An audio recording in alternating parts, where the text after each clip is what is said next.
Je vais mettre tout nu, Shada. Ça filme, écoute. En vrai, la qualité est dégueulasse, mais de toute façon, on s'en bat les couilles, non?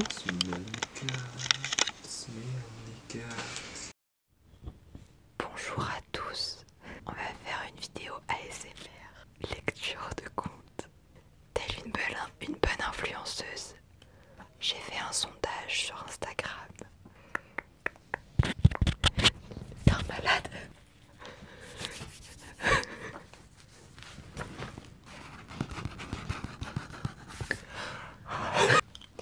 Alors on va aller regarder le sondage.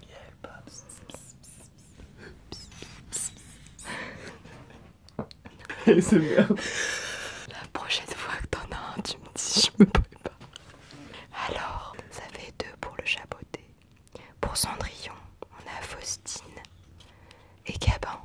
Étrangement. Non, c'est pas on n'accepte pas ça sur cette chaîne, d'accord? Il n'y a pas de genre, d'accord? Si Gabin veut Cendrillon, ça n'en fait pas Soulette. Ça va pas là-dessus. Soulette, ça a pas de genre. Juste Cendrillon, c'est pas le meilleur des contes, c'est tout. C'est mon avis. Je vais faire cette vidéo seule après. Ensuite, Faustine a aussi proposé Podane ainsi que Camille, ce qui fait 2. C'est quoi Rick et la Houppe? Je connais pas. Rick et la Houppe.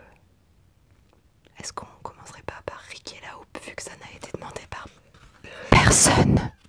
Donc du coup ça fait 2 pour Cendrillon, 2 pour Podane et 2 pour Chapeauté. Ensuite Luna a demandé cheveux d'or et Ambre a demandé barbe bleue. Donc on les fera si on a le temps. Mais du coup c'est pas les... Enfin on va commencer par un des 3 entre Podane, Cendrillon et Chapeauté. Alors on va commencer par le Chapeauté. Parce que c'est avant tout Shrek. Le chapeauté, pas le chapeauté. J'ai dit le Chapeauté. D'accord.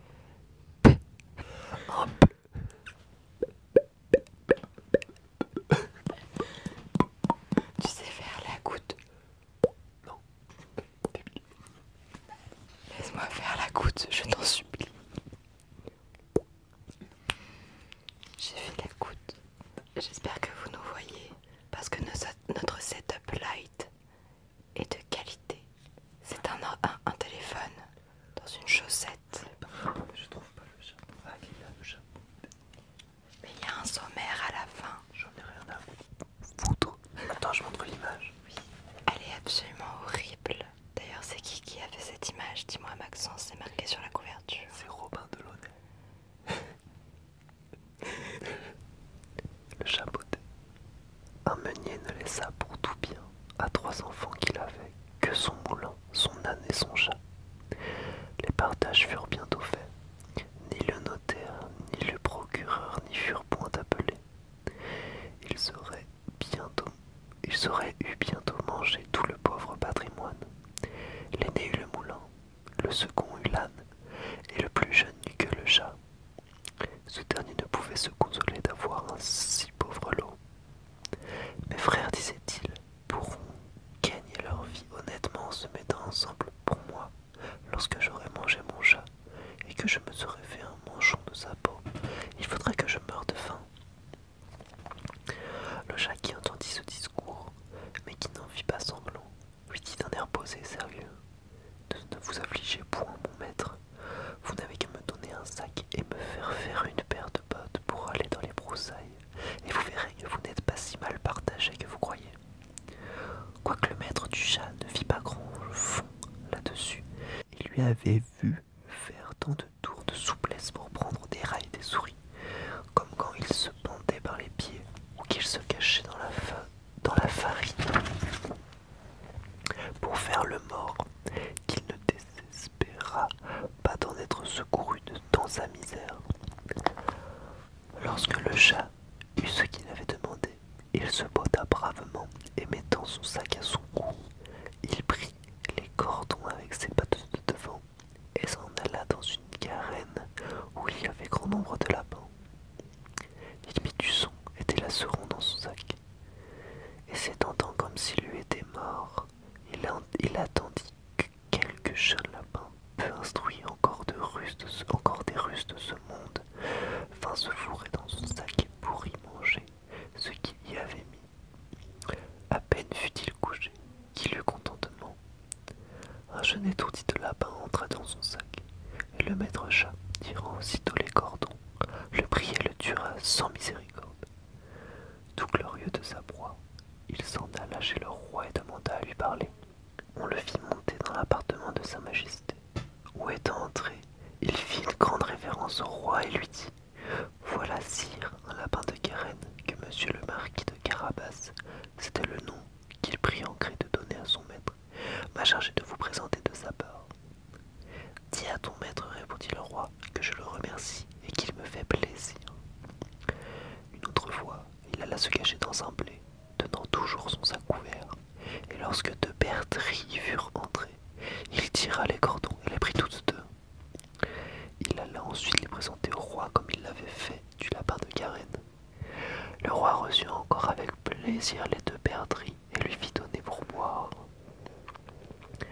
Le chat continua ainsi pendant 2 ou 3 mois, à porter de temps en temps au roi du gibier de la chasse de son maître.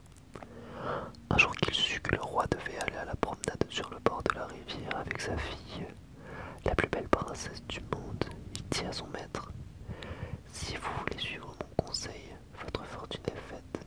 Vous n'avez qu'à vous baigner dans la rivière, à l'endroit que je vous montrerai, et ensuite me laisser faire. Le marquis de Carabas fit ce que son chat lui conseillait sans savoir à quoi cela serait bon. Dans le temps qu'il se baignait, le roi vint à passer et le chat se mit à crier de toutes ses forces: Au secours, au secours! Voilà monsieur le marquis de Carabas qui se noie.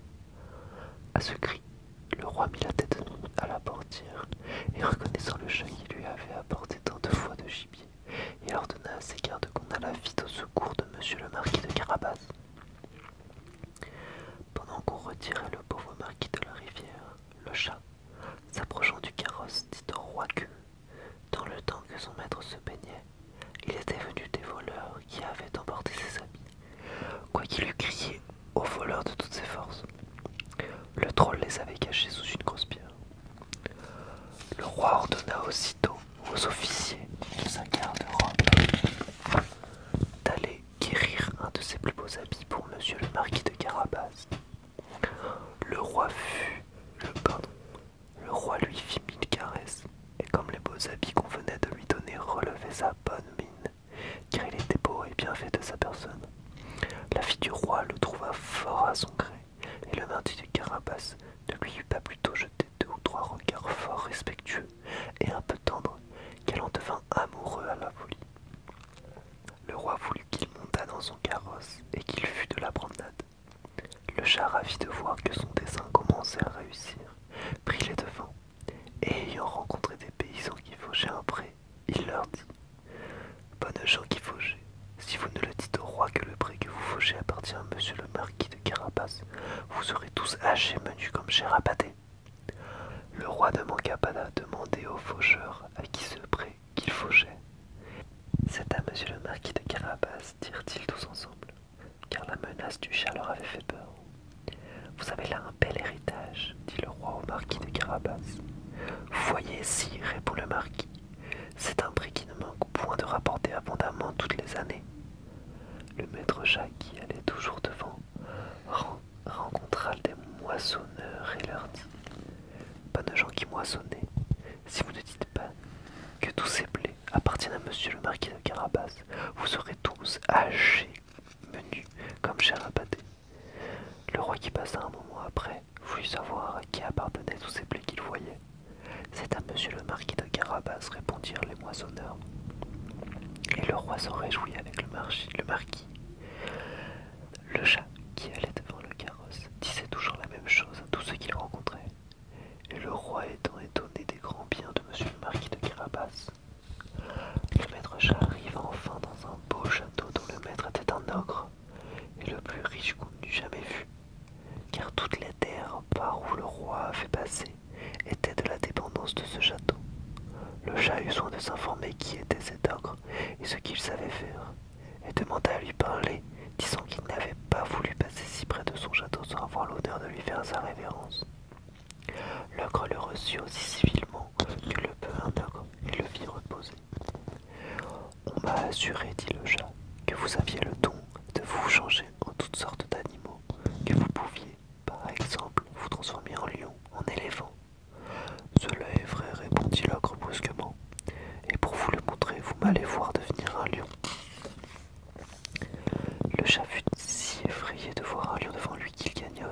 aboutir non sans peine et sans péril, à cause de ses pattes, et qu'il ne valait rien pour marcher sur les tuiles. Quelque temps après, le chat, ayant vu que l'ogre avait quitté sa première forme, descendit et avoua qu'il avait eu bien peur. On m'a assuré encore, dit le chat, mais je ne saurais le croire, que vous aviez aussi le pouvoir de prendre la forme des plus petits animaux, par exemple, de vous changer en un rat, en une souris. Je vous avoue que je tiens cela tout à fait impossible. Impossible, reprit l'orgue, vous allez voir. Et en même temps, il se changea en une souris qui se mit à courir sur le plancher. Le chat ne l'eut pas plus tôt aperçu qu'il se jeta dessus et la mangea. Cependant, le roi, qui vit en passant le beau château de l'ogre, voulut entrer dedans. Le chat, qui entendit le bruit du carrosse qui passait sur le pont-levis du château, courut au-devant et dit au roi: Votre Majesté soit la bienvenue dans ce château de Monsieur le marquis de Carabas. Comment, Monsieur le marquis, s'écria le roi, ce château est encore à vous. Il ne se peut rien de plus beau que cette cour et que tout ce bâtiment à l'environnant. Voyons là-dedans, s'il vous plaît.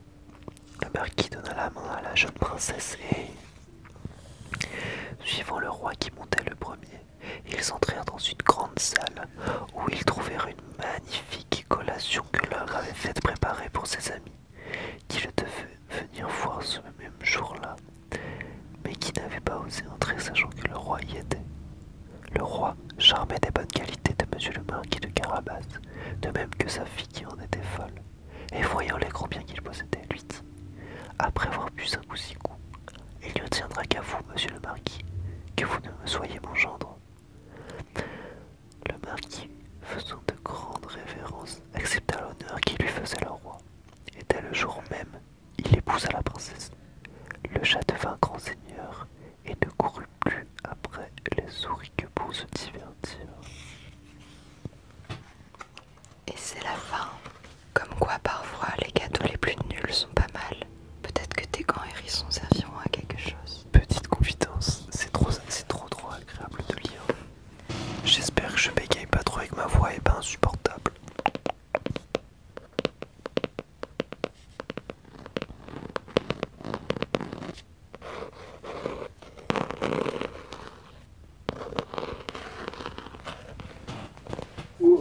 C'est très drôle ça, dis donc. Vous appréciez. J'ai eu ce petit livre à Caen. J'ai eu ce petit livre à Caen dans une petite librairie qui est à côté de la place Saint-Sauveur. Et Big up à la place sans eau. big up à elle et à ses statues chelous. Et surtout à son grand sapin. Sapin, sapin, sapin. Roi des forêts, forêt. Enfin bref, il m'a fait penser à un livre de contes de mon enfance qu'on me lisait à l'école. Ça m'a mis bien. Je tourne autour du micro alors qu'il n'est absolument pas binaural. Ouais. Je pense pas. Si tu l'as pas eu très cher, il ne doit pas l'être. Je veux que tu t'aimes. On le fait au cas où. Ça sonne. Bonjour, c'est moi Wesh. La vidéo va durer très longtemps si on fait les 3 plus demandés. Du coup on va faire un autre. On va faire Cendrillon. Podane, je le garderai pour une autre vidéo si ça vous plaît. Il était une fois un gentilhomme qui épousa en seconde noces une femme, la plus hautaine et la plus fière qu'on eût jamais vue. Elle avait 2 filles de son humeur et qui lui ressemblaient en toutes choses. Le mari avait de son côté une jeune fille, mais d'une douceur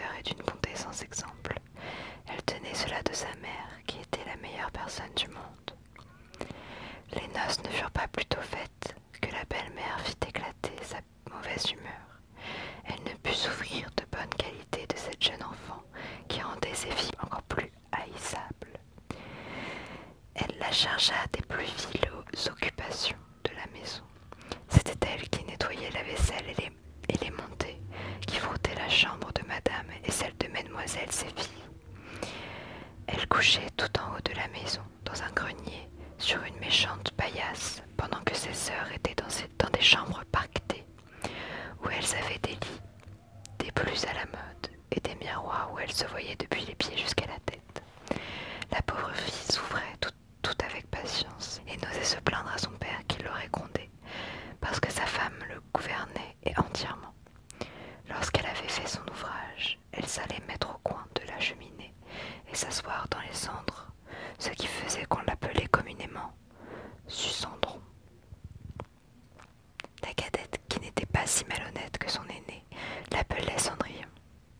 Cependant, Cendrillon, avec ses méchants habits, ne laissait point d'être 100 fois plus belle que ses sœurs, quoique vêtue très magnifiquement. Il arriva que le fils du roi donna un bal et qu'il en pria toutes les personnes de qualité. Nos deux demoiselles en furent aussi brillées, car elles faisaient grande figure dans le pays. Les voilà bien aises et bien occupées à choisir les habits et les coiffures qui leur siéraient le mieux. Nouvelle peine pour Cendrillon, car c'était elle qui repassait le linge de ses sœurs et qui les gaudronnait leurs manchettes. Je connaissais pas ça. On ne parlait que de la manière dont on s'habillerait. Moi, dit l'aîné, je mettrai mon habit de velours rouge et ma garniture d'Angleterre. Moi, dit la cadette, je n'aurai que ma jupe ordinaire, mais en récompense, je mettrai mon manteau à fleurs d'or et ma barrière de diamants, qui n'est pas des plus indifférentes. On envoya quérir la bonne coiffeuse pour dresser les cornettes à 2 rangs, et on fit acheter des mouches de la bonne faiseuse. Elles appelèrent Cendrillon pour lui demander son avis, car elle avait le goût bon. Cendrillon les conseilla le mieux du monde et s'offrit même à les coiffer, et ce qu'elles voulurent bien. En les coiffant, elle lui disait: Cendrillon, serais-tu bien aise d'aller au bal? Hélas, mesdemoiselles, vous vous moquez de moi, ce n'est pas là ce qu'il me faut. Tu as raison, on rirait bien si on voyait un Sucendron aller au bal. Une autre que Cendrillon les aurait coiffées de travers, mais elle était bonne et elle les coiffa parfaitement bien. Elles furent près de 2 jours sans manger, tant elles étaient transportées de joie. On rompit plus de 12 lacets à force de les serrer pour leur rendre la taille la plus menue, et elles étaient toujours devant leur miroir. Enfin, l'heureux jour arriva. On partit et Cendrillon les suivit des yeux le plus longtemps qu'elle put. Lorsqu'elle ne les vit plus, elle se mit à pleurer.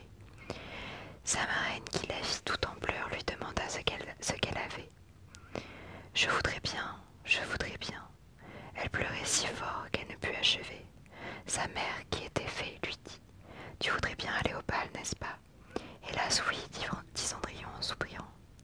Eh bien, seras-tu bonne fille, dit sa marraine, je t'y ferai aller. Elle la metta dans sa chambre et lui dit: Va dans le jardin et apporte-moi une citrouille. Cendrillon alla aussitôt cueillir la plus belle qu'elle put trouver. Elle l'apporta à sa marraine, ne pouvant deviner comment cette citrouille la pourrait faire aller au bal. Sa marraine la creusa et, n'ayant laissé que l'écorce, la frappa de sa baguette. Et la citrouille fut aussitôt changée en un beau carrosse tout doré. Ensuite, elle alla regarder dans la souricière, où elle trouva 6 souris tout en vie. Elle dit à Cendrillon de lever un peu la trappe de la souricière, et à chaque souris qui sortait, elle lui donnait un coup de sa baguette, et la souris était aussitôt changée en un beau cheval, ce qui fit un bel attelage de 6 chevaux d'un beau gris de souris pommelées. Comme elle était en peine de quoi elle ferait un cocher, je vais voir, dit Cendrillon, s'il n'y a point quelques rats dans la ratière, nous en ferons un cocher. Tu as raison, dit sa marraine, va voir. Cendrillon lui rapporta la ratière, où il y avait 3 gros rats.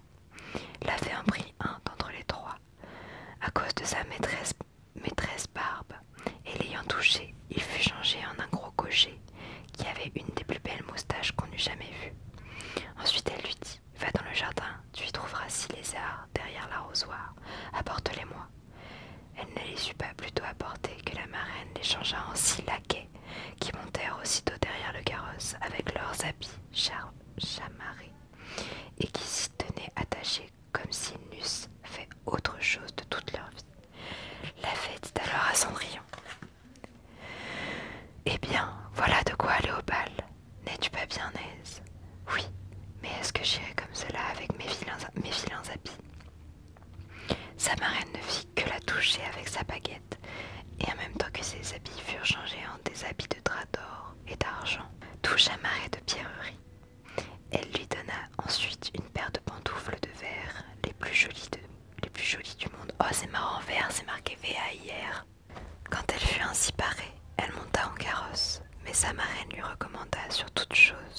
passait minuit, l'avertissant que si elle demeurait au bal un moment davantage, son carrosse redeviendrait citrouille, ses chevaux des souris, ses laquais des lézards, et que ses vieux habits reprendraient leur première forme. Elle promit à sa marraine qu'elle ne manquerait pas de sortir du bal avant minuit. Elle part ne se sentant pas de joie. Le fils du roi, qu'on alla avertir qu'il venait d'arriver une grande princesse qu'on ne connaissait point, courut la recevoir. Il lui donna sa main à la descente du carrosse et la mena dans la salle où était la compagnie. Il se fit alors un grand silence, on cessa de danser et les violons ne jouèrent plus. Tous ont été attentifs à contempler la grande beauté de cette inconnue. On n'entendait qu'un bruit confus. Ah, qu'elle est belle! Le roi même, tout vieux qu'il était, ne laissait pas de la regarder et de dire tout bas à la reine qu'il y avait longtemps qu'il n'avait vu une si belle et si aimable personne. Toutes les dames étaient attentives à considérer sa coiffure et ses habits, pour en avoir dès le lendemain de semblables, pourvu qu'il ne se trouvât des étoffes assez belles et des ouvriers assez habiles. Le fils du roi la mit à la place la plus honorable, et ensuite la prit pour la mener danser. Elle dansa avec tant de grâce qu'on l'admira encore davantage. On apporta une fort belle collation, dont le jeune prince ne mangea point, tant il était occupé à la considérer. Elle alla s'asseoir auprès de ses sœurs et leur fit mille honnêtetés. Elle leur fit part des oranges et des citrons que le prince lui avait donnés, ce qui les étonna fort car elle ne la connaissait point. Lorsqu'elle causait ainsi, Cendrillon entendit sonner 11h03. Elle fit aussitôt une grande révérence à la compagnie et s'en alla le plus vite qu'elle put. Dès qu'elle fut arrivée, elle alla trouver sa marraine et après l'avoir remerciée, elle lui dit qu'elle souhaitait bien encore aller le lendemain au bal, parce que le fils du roi l'en avait prié. Comme elle était occupée à raconter à sa marraine tout ce qui s'était passé au bal, les deux sœurs heurtèrent à la porte. Cendrillon leur alla ouvrir. « Que vous êtes longtemps à revenir ?» leur dit-elle, en se frottant les yeux et en s'étendant comme s'il n'eût fait que de se réveiller. Elle n'avait cependant pas eu envie de dormir depuis qu'elle s'était quittée. « Si tu étais venue au bal, lui dit une de ses sœurs, tu ne t'y serais pas ennuyée. Il est venu la plus belle princesse, la plus belle qu'on puisse jamais voir. Elle nous a fait 1000 civilités. Elle nous a donné des oranges et des citrons. » Cendrillon ne se sentait pas de joie. Elle leur demanda le nom de cette princesse, mais elles lui répondirent qu'on ne la connaissait pas, que le fils du roi en était fort en peine et qu'il donnerait toute chose au monde pour savoir qui elle était. Cendrillon sourit et leur dit « Elle était donc bien belle, mon Dieu, que vous êtes heureuse, ne pourrais-je point la voir ?»« Hélas, mademoiselle Javotte, prêtez-moi votre habit jaune que vous mettez tous les jours. » « Vraiment, dit mademoiselle Javotte, je suis de cet avis. Prêtez mon habit à un vilain Sucendron comme cela.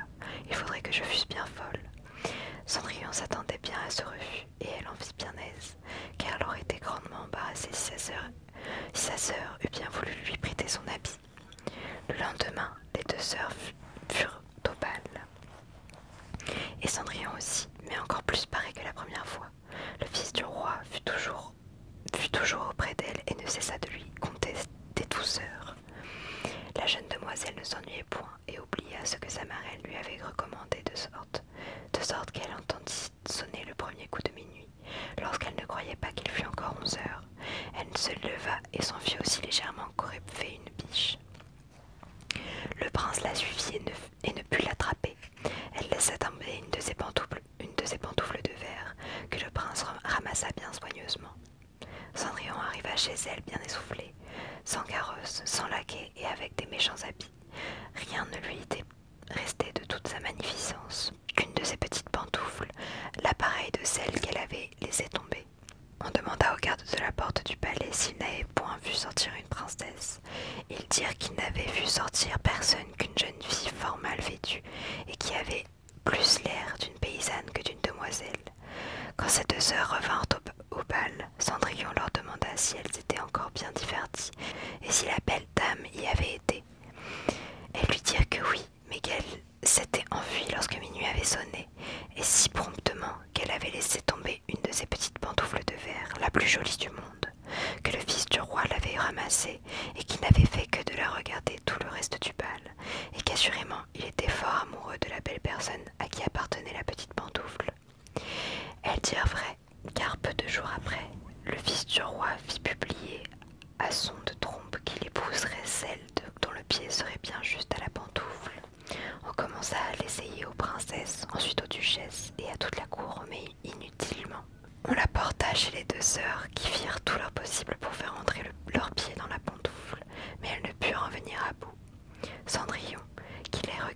je vois si elle ne me serait pas bonne.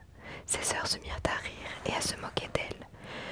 Le gentilhomme qui faisait l'essai de la pantoufle, ayant regardé attentivement Cendrillon et la trouvant fort belle, dit que cela était très juste et qu'il avait ordre de l'essayer à toutes les filles. Il fit asseoir Cendrillon et approchant la pantoufle de son petit pied, il vit qu'elle y entrait sans peine et qu'elle y était juste comme de cire. L'étonnement des deux sœurs fut grand, mais plus grand encore quand Cendrillon tira de sa poche l'autre petite pantoufle qu'elle mit à son pied. Là-dessus arriva la marraine, qui, ayant donné un coup de baguette sur les habits de Cendrillon, les fit devenir encore plus magnifiques que tous les autres. Alors ces deux sœurs la reconnurent pour la belle personne qu'elle avait vue au bal. Elles se jetèrent à ses pieds pour lui demander pardon de tout le mauvais traitement qu'elle lui avait fait souffrir. Cendrillon les releva et leur dit en les embrassant qu'elle leur pardonnait le bon cœur et qu'elle les priait de l'aimer bien. On la mena chez le jeune prince, pareil comme elle était. Il la trouva encore plus belle que jamais, et peu de jours après il l'épousa. Cendrillon, qui était aussi bonne que belle, fit loger ses deux sœurs au palais et les maria dès le jour même à deux grands seigneurs de la cour. Moralité de l'histoire, soyez belle, sinon vous ne serez pas acceptée par la société. Ou ayez des petits pieds. La conclusion est que je referai ce genre de vidéo parce que je n'ai pas lu tous les contes que vous attendiez, mais ça fait déjà 40 minutes de vidéo sans rush, enfin sans montage, pardon. Donc ça va vous faire chier si c'est trop long. C'est pour faire dodo. Mais c'est pour faire dodo. C'est pour ça que ça sera plus long que les autres. Mais faut pas non plus que ça dure 1 heure. On va faire une dernière partie tapping et scratching et mes couilles. Ça c'est la partie mes couilles. Si tu pouvais te taire pendant cette partie, Je me tais. je peux en faire ça.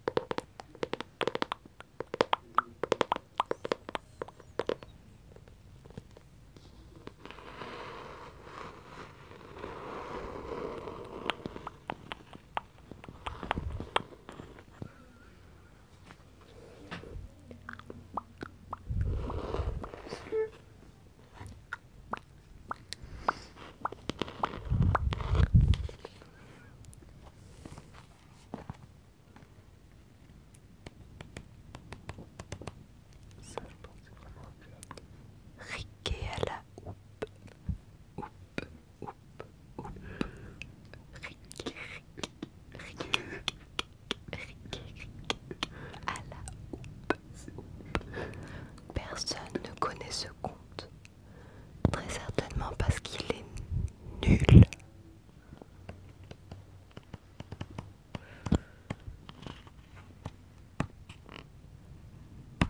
Parce qu'il n'y a que des gens nuls qui aiment les choses que personne ne connaît.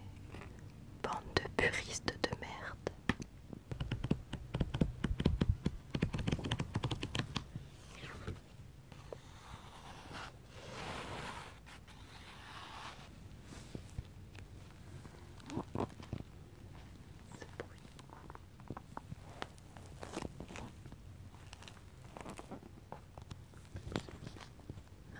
Tu claques.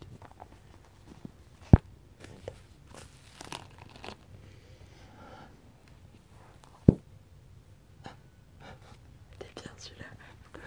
Oreille